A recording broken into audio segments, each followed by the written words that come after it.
Protesters turned out on public squares and outside Russian embassies in cities from Tokyo to Tel Aviv and New York on Thursday to denounce the invasion of Ukraine, while more than 1,000 who tried to do the same in Russia were arrested.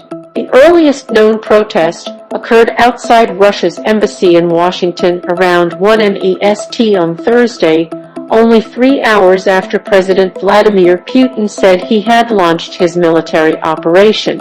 Local news reports showed dozens of protesters in the U.S. Capitol waving Ukrainian flags and chanting "Stop Russian Aggression."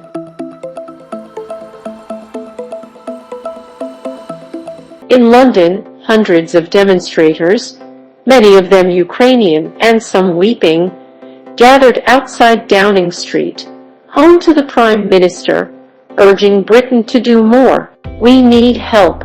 We need someone to support us," said one. "Ukraine is too small and the pressure is too big." In Paris, one demonstrator told, "I feel that we are in a very dangerous moment for the whole world."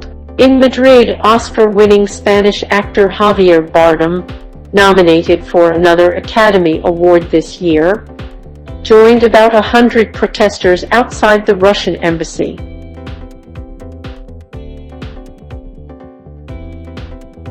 It is an invasion. It violates Ukraine's fundamental right to territorial sovereignty, international law, and many other things, Bardem said. A giant flag was carried through Manhattan's Times Square by a crowd of several hundred protesters. In the Swiss capital Bern, hundreds gathered, holding Ukrainian flags and chanting "Peace for Ukraine." Agapi Tamir, 28, one of a few dozen members of Greece's Ukrainian community who staged a protest in Athens, said,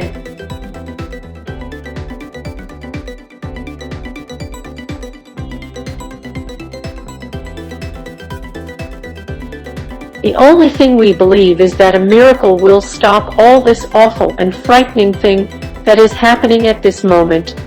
A small demonstration in Geneva, organized by the Nobel Peace Prize-winning international campaign to abolish nuclear weapons (ICEA) and outside the UN European headquarters, condemned what the group said was Putin's threat to use nuclear weapons.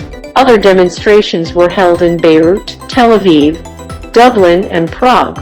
Also in Dublin, a Russian double-eagle crest beside the gate of the Russian embassy was defaced with red paint.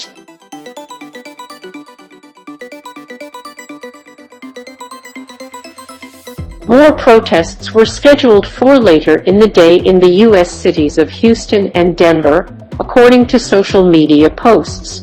In Russia itself, protesters defied an official warning that explicitly threatened criminal prosecution and even jail time for those calling for or taking part in protests.